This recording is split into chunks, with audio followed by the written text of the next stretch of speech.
Hello, Facebook friends and family. Today is day 12 of 21, and the topic for today is depression. Feeling down, feeling the blues. This is another big one, just like anxiety yesterday, because this affects so many people. So depression is on the flip side of anxiety. As we talked about yesterday, anxiety is living in the future. And depression is about living in the past. Now, I'm not saying Ken, Linda, Tammy, hi, welcome, guys. Thank you guys for popping in. I'm not saying that depression isn't real. I'm a therapist. My God, it's real, of course. And there are many biochemical changes that happen in the body and the brain when someone is feeling depressed or feeling down or feeling blue. But the unique thing about depression, unlike anxiety yesterday, which is living in the future, is depression is about an experience that has happened in the past where there could have been trauma. And trauma doesn't mean big trauma, like being a crime victim or sexual assault or being, having your house robbed, or it could be that you lost your dog. It could be that you moved when you were 10 and had to give up friends and start all over. Those kinds of things can be traumatic for people. And so what happens in depression is we're kind of holding on to this past experience and how we felt. And because the way our mind and our brain hold on to it, it kind of gets looped. And we kind of can stay a little bit stuck in it, a little bit caught up in it. Sandra, hello. Thank you so much for popping in, girl. All right, so depression doesn't have to be what many have thought of as depression, as one of those things that like keeps you curled up in your bed for days on end, where you don't shower for weeks or days, where you're not eating and you're barely sleeping, or you're sleeping so much. It can absolutely be that. And that is a severe case of what, as a therapist, we would call clinical depression. But depression can also be just kind of feeling down and kind of feeling blue and kind of having that cloud over you that just feels like there's always this pervasive kind of sadness, or there's always this pervasive kind of feeling that just makes it difficult for you to look at life and the world through any kind of happy or joyous or positive lens. And that can be extremely difficult for a lot of people. So I want to throw a couple of statistics at you. Now this, I have to look at some notes here because I can't remember all these statistics myself.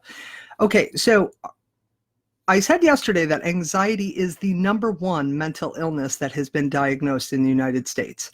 Depression is the #2. Wow, that just blows my mind. I mean, not really as a therapist, because I've unfortunately seen it all too often, but as a whole in the United States, imagine that the #1 diagnosed illness and issue from a mental health perspective in people in the United States is anxiety. And then second is depression. So we're dealing with all kinds of people every day who we don't know what they're really experiencing and what's really going on inside of them. And they very well could be someone who's dealing with depressive thoughts and feelings or anxiety. So it's #2, and it's 17.3 million people in the United States are diagnosed with depression. 17.3 million people. 300 million people worldwide. 300 million people worldwide, that's almost 500 million people. There's only 7.5 billion people on the planet. So can you imagine how many people are suffering in silence with these thoughts and these feelings that cause them to feel depressed, and it may inhibit their life in a variety of ways.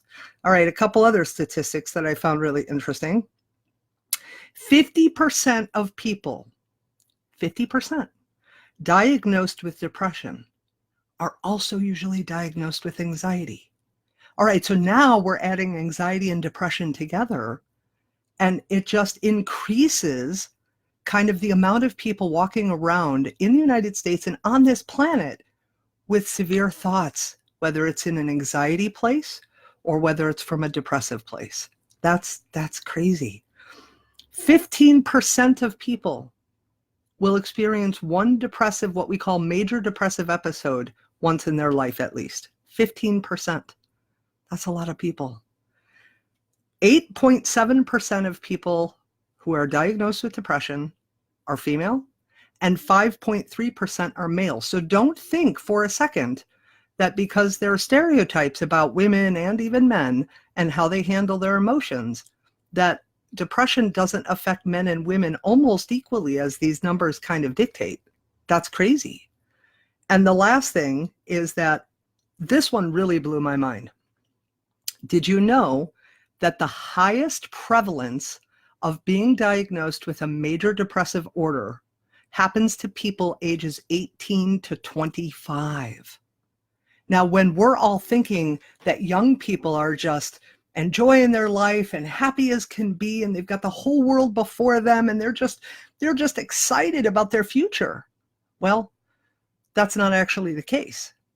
That the highest indication or the highest prevalence of being diagnosed with a major depressive episode, and we're not going to get into all the clinical aspects because this could go on for hours, as I say every day, of depression happened between 18 to 25-year-olds.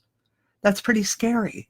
And what that tells me is that there's a tremendous amount of fear. Imagine being a young person, leaving your home, growing up, hitting the 18-year-old age, you're considered an adult now, and now you're expected to go start moving on with your life, right? Maybe go to college or go to a trade school or get a job of some kind and move into your future. How scary is that for people? So no wonder there's depressive thoughts and feelings. All right, so as we talked about yesterday, anxiety is living in the future, depression is living in the past. It's about an experience that's happened that we are holding on to, that continues to loop in our mind, continues to create the biochemical changes that are happening in the body, and it continues to affect us. And it's kind of like we get stuck in the way we felt or what had happened or what we expected. So again, there are many kinds of depression. There's postpartum depression. There's a depressive episode. There's a feeling of just kind of feeling down and blue and sad. And then there's major depressive disorder and major depressive episodes. And so there is such a wide variety of how depression can affect people. And so let's see. Hello, beautiful Tina. It's huge, right? Yeah, that's huge. Queen of depression, Bonnie. And that's the thing, trying to cover it up. We don't want to cover it up. Connie, Loretta, thank you guys so much for popping in. We don't want to cover up depression because when we're covering it up, we're hiding from ourselves even. And that is not going to help us learn to manage through the depressive feelings when they happen. And so imagine, I always like to use the Tempur-Pedic material. You know those Tempur-Pedic beds that like when you press them down, you can kind of see your handprint, or you lie down on it, you can see kind of your outline. Well, think of depression as something is going on inside. There's a warning signal of the body that's letting you know that there's these thoughts, there's these feelings, there's these experiences from the past that have been unresolved, that are inside of you, and they're coming up to be dealt with and released. And instead what we do is we push them back down. So if you were to take your hand and place it on top of that Tempur-Pedic bed material and push down really hard, you're going to see the outline of your hand. But eventually, if you watch it, eventually that depression will rise back up. And so depression is about, it's way more involved than this. Again, please. There's clinical aspects, there's biochemical aspects, there's neurological aspects of this. I am simply talking about us dipping our toe into the beginning of understanding of what depression is from kind of an emotional, psychological place, okay? Not any of the other stuff. And so I'm not diminishing any of that. I have had plenty of clients, plenty of people that I have known who have been on depression medications, and helps or it minimally helps. I myself have suffered with depression in the past. I myself suffer with what we call SAD, seasonal affective disorder, every winter. Every winter time, I used to use one of those light boxes every winter to kind of help give me some of the light rays that I needed to kind of bring up my biochemical imbalances that were causing me to feel depressed and more sad and more down in the wintertime. So I get it from a very personal perspective. Professionally, I get it as well, because not only have I felt that to some degree myself, but I also know the kinds of things that my clients have gone through the years, and friends and family who experience those down, depressing, sad, blue kind of moods and places. And in some people, it can be so inhibiting that it literally stops them dead in their tracks. And for some, it can even lead to a much harsher, unfortunate reality where they either attempt to commit suicide or they actually commit suicide. So this is a really critical, important topic for people to begin to start to get a handle on how to maneuver through those depressive thoughts and feelings. And so when those depressive feelings come up and we just kind of keep pushing them down, or like Bonnie, in your case, we work to cover it up, let's say, we are not helping ourselves or anyone else learn how to maneuver through. We have to be able to address what it is that we feel and feel like we have an element of or an avenue to be able to share and talk with other people. But the problem is that mental health and mental health issues and depression and anxiety and some of the others are still very much stigmatized in a lot of people's mind. There is still so much embarrassment and so much shame about feeling these feelings. And so it does prevent a lot of people from reaching out to those that could maybe help them through, because they just are too afraid of what that means about them if they reach out. Kyla, hello. Thank you for popping in. Elena, hello. Thank you guys so much.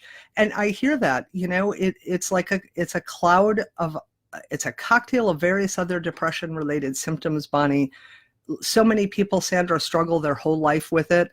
And I think that it's time that on this emotional health and resiliency movement that we're on right now, that it's up to us to destigmatize it by being brave and by being bold and by being willing to be out there and say, I feel that and I've dealt with that.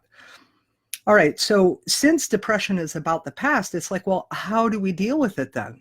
How do we really address those depressive thoughts and feelings when they come up, when we're so afraid to kind of address it? We're afraid to even face it within ourselves because we don't know what it means about us, or we're afraid of what others will think or feel about us. And the only thing I can offer up to you is that the only way through a lot of these emotions is by facing them head on. You must be willing to look in that mirror and look at those things about yourself. It doesn't mean anything specific about you as a person. What it means is that you've had some experiences, you have some limiting beliefs or some thought processes that may have been ingrained in you from childhood or growing up years and the experiences you had that have taught you to be afraid of it. But the truth is, you have the power to not be afraid. You have the power to not give the power away to those experiences that are holding you back. And so part of the solution, the beginning solutions to work with those feelings and to understand them, is to first identify them, as I've pretty much said every day, because emotions are these very particular things that we must face, but we're often so afraid that other people are going to see us through a particular lens. But if we don't face them, how will anybody do that for us, especially if we're covering it up and hiding it, or we're making excuses for it? I'm really, really busy, when really I was on the couch for 3 days, just kind of sleeping myself away or avoiding everything I had to do because I felt so horrible and I felt so depressed and I didn't know who to reach out to. And so I reached out to no one, but I don't want to tell people that I've been doing that. So instead I say I've just been really busy. Has that ever happened to any of us? I know it's happened to me. So one of the things is that we have to write down all of the thoughts and the feelings that we have when we're feeling kind of those depressive feelings. When we notice that our thoughts are going to that negative place, that self-doubt or that self-criticism or that inner judgment, which we're going to get into the selves like next week and really dive much deeper into, well, as deep as we can go on these lives anyway, much deeper into kind of the self-esteem and self-confidence and self-worth issues that kind of create some of the depressive thoughts and feelings and the negative mind chatter that happens, right? And so we have to be able to be willing. So let's say, for example, then when I would experience some of the sad feelings during the winter times, when I first started to notice that that was happening for me, because I am pretty adept at looking at myself, what I would do is I would kind of dive into, well, why am I feeling this negative? Or why am I feeling this sad? Why am I feeling this bummed out? Why am I feeling this depressed? You know, it depends on the language that you use. It's kind of all the same. It doesn't really matter if you use the word depression or sadness or blue or down.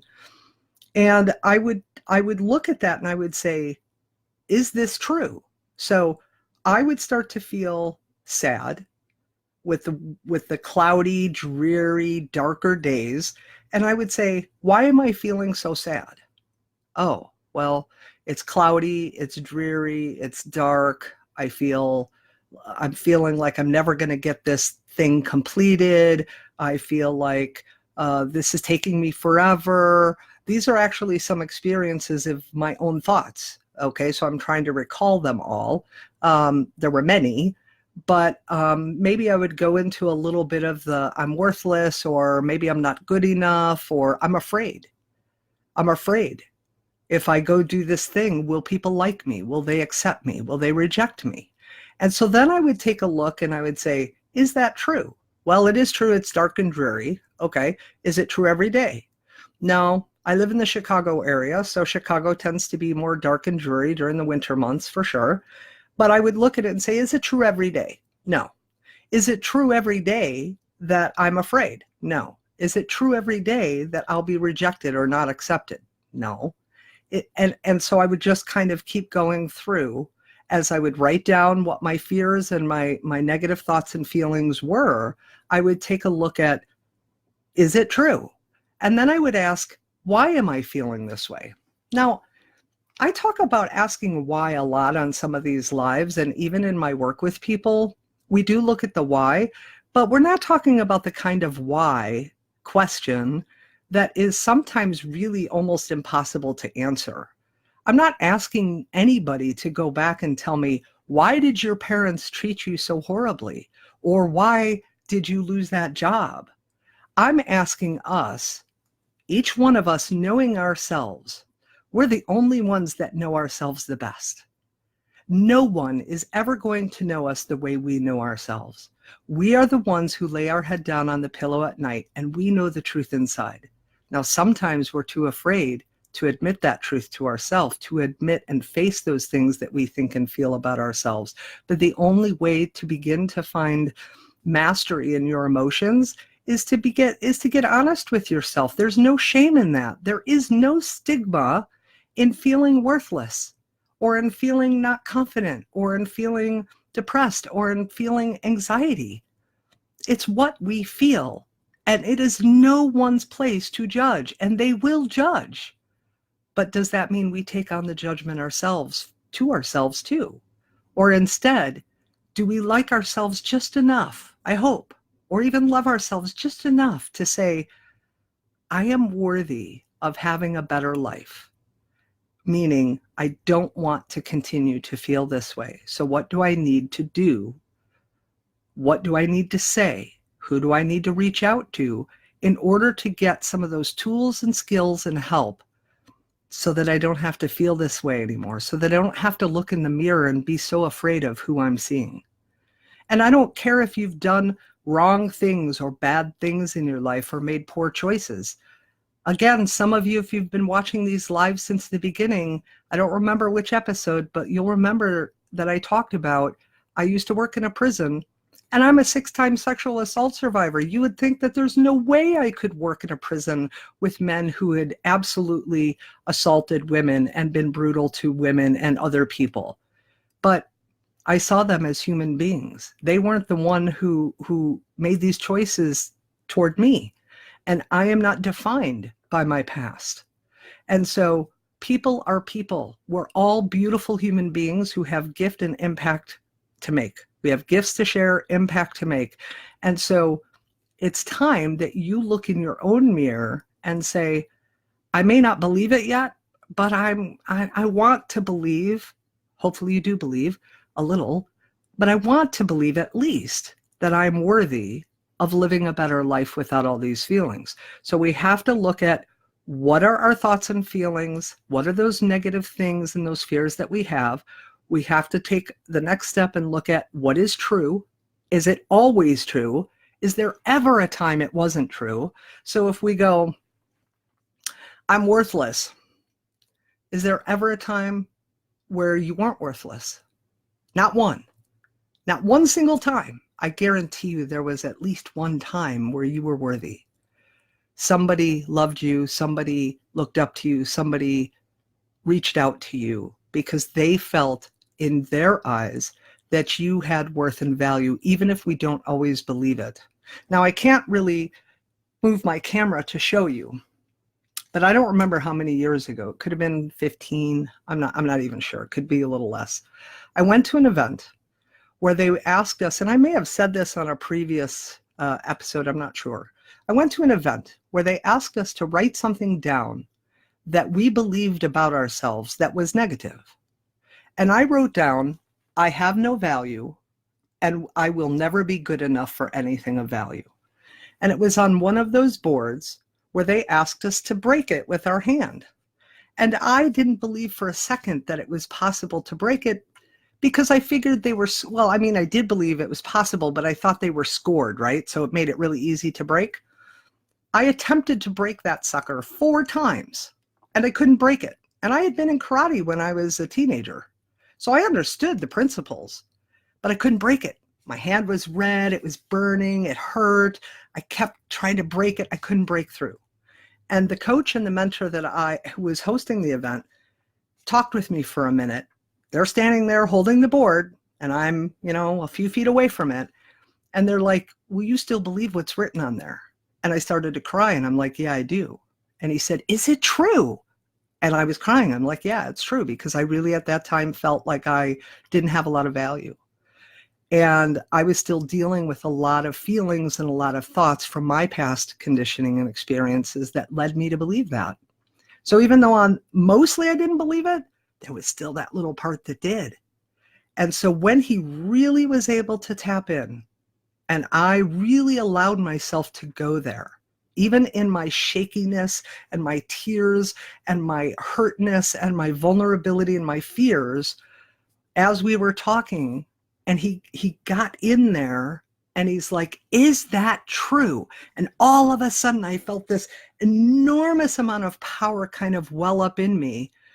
And I knew that it wasn't true. I mean, I really believed it now and knew it wasn't true. And I went to hit the board and it shattered in 2 pieces and my hand went through it like butter. It didn't hurt. I didn't even feel the contact. And you can see the destruction of the board and the pieces of wood that are like, I don't know that I can show you very well, but I will make sure to take it down and show you, tomorrow. You could see where the board was like torn apart and things like that. So you could tell it's not a scored board.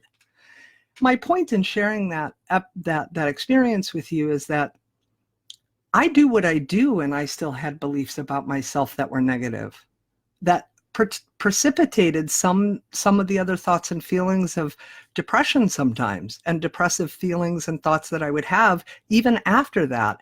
It's a constant, chronic thing to experience when you've had depressive thoughts and feelings. It is a constant work. It's a constant effort to work on those pieces in yourself, because the truth is we're human and we have ingrained experiences from our childhoods on up, and I'm not talking about your parents or your teachers or peers. It's everything. We're a sum of all of our experiences. And so when we have depressive thoughts and feelings, it's really important to take a look at our own self and say, what are these things that I'm thinking and feeling? Are they true? Is there ever a time that they're not true? And the final question to ask is, why would I hold on to it then? Why would I hold on to this thought or this belief? Is it giving me something to hold on to it? And the truth is, with me, I held on to some of the depressive thoughts and feelings because it kept me safe. It kept me safe from having to step out into the world in a bigger, grander way that put me at risk for getting hurt, that put me at risk for being rejected, that put me at risk for showing me in my mind that I really was not worthy or valuable. Do you see what I mean? And so I'm so worthy of living a better life. Vicki, you absolutely are. And so is every single person here on this planet. And so one of the ways, then, once you do kind of this heavy thinking stuff, right? You kind of write down or you audio record some of these thoughts and feelings, and then you ask if it's true or not true, or is there ever a time it wasn't true? And then you kind of look at, well, why might I want to hold on to this? Is it helping me somehow? Like me, it kept me safe. If I didn't put myself out there in a big way, well, I don't run the risk of being rejected. I don't run the risk of being hurt. So I kept myself small. But what happened was, because I kept myself small, it also kept perpetuating the thoughts and the feelings I had about that, because I want this thing out here, but I'm afraid. And that was partially from the past, because there had been experiences in my past where maybe I had been unwanted or not rejected or told that I wasn't valuable. Do you see what I mean? You see how that all kind of intermixes together, and it creates this jumbled mess of thoughts and feelings that we just kind of keep looping in, like that tape recorder that's stuck in that down position. So one of the ways to kind of help them is, no, they're not visible, yes, and that is exactly the point, is we do not 100% ever going to know what people are going through. I don't care how well you think you know somebody. Look, I'm an expert at human behavior and human nature. I can see the microfacial expressions and all the nuances of someone's behavior, and I can more often than not tell you potentially what they're thinking and feeling just by those things. But as I've been with my husband almost 20 years, I know him inside and out as he knows me, and I still can't tell you what he thinks. Because the last I checked the statistics on mind reading, it's 0 versus 7.5 billion for mind reading. No one can read anybody's mind. We have to be willing to communicate, not only with other people, but with ourselves. And if we're afraid because of that stigma, it's going to stop us. So we have to begin to do some of these things on our own, right? So just those few little tips. And then the final thing is, go do something you enjoy, even if it's for 1 minute a day. When you are feeling down, blue, or even depressed, even seriously depressed, like I can't get up off the couch, I have not taken a shower in 3 days, I'm barely eating. I get it. I get it. I had a client who was on like 14 meds, and when she wanted to start to clean some of her desk in this room that was cluttered, she could not even, and I'm not exaggerating to you, she could not even take one piece of paper off of the pile because it felt like it was too much in her depression. It was too overwhelming. I get that, but you have to start somewhere. So do one thing that you enjoy every day, even if it's just for a minute. You like to sing? Turn on YouTube, crank it up, sing away for 1 minute, even if you're feeling really depressed and bummed out. Dance in your room. I don't care. Go sit in your car if you're driving somewhere and all of a sudden you're noticing you're feeling really bummed out and depressed. Go sit in your car. Go take a walk in the park. And for 1 minute, notice everything with your senses. Listen to the sounds. Pay attention to what you see. See if you smell anything. Feel the earth beneath your feet, or sit down on the ground and run your hands through the grass, just noticing what that feels like. Trust me when I tell you, start for a minute, then increase it to 5, then increase it to 10 minutes. If you do that every single day, you will start, just like the breathing interrupted the biochemicals of what was happening with anxiety that we talked about yesterday. If you do this little activity every day for 1 minute to start and then increase it, you will begin to biochemically shift what's happening in your brain and body, which will then help your mind to start interpreting it from a less depressed, more positive, more good feeling kind of place. I hope that makes sense. I know that we're sitting in like 30 minutes today as opposed to my little shorter lives, but anxiety and depression, guys, are huge topics that, like I've said, we could go on for days on. I actually had somebody reach out to me yesterday and ask me if I could do a whole 21 days just on anxiety. And I said the issue with that would be that it might be anxiety ridden for a lot of people to come on live in the comments and ask questions. That might create a lot of anxiety. So I would rather do a course on anxiety, a short course on anxiety, or a short course on depression. But I need your feedback. I need to know what's important to you and what you want to see. I've been doing this for 22 years. I have 12 short courses that I have already in my back pocket. I can offer whatever you want, but I need to know. So we're going to kind of leave it at that today because it's a huge topic. And again, we could go on for days. I hope this has made sense to you. I hope these suggestions are valuable for you. Again, if you should find that you want to share the love with these lives, especially today on depression, please share that love out with friends and family or on your feeds and Facebook, whomever you believe would benefit from some of this information. It's about impacting the world and impacting each other. We're on an emotional health and resiliency movement.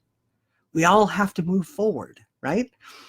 If you want the MP3, at the end of the 21 days edited with just content and the solutions, make sure that you drop me your email address in private message so that I can get you on that list and get that MP3 to you when it's done. I will be back tomorrow at 2 p.m. Tomorrow's topic is worry. Okay, so we did a little bit of worry yesterday with anxiety, but because worry is so tied to anxiety and fear, and we'll get to fear toward the end, we have a whole topic just on worry because there's some unique things just with the worry itself that doesn't rise quite to anxiety, but it creates a lot of issue. So I love you all. Thank you so much for being here. Share the love. Drop me your email if you want the MP3. I will see you tomorrow at 2 p.m. Have an absolutely more joy-filled, less down, less blue, less depressed feeling kind of day. I'll see you tomorrow. Ciao for now.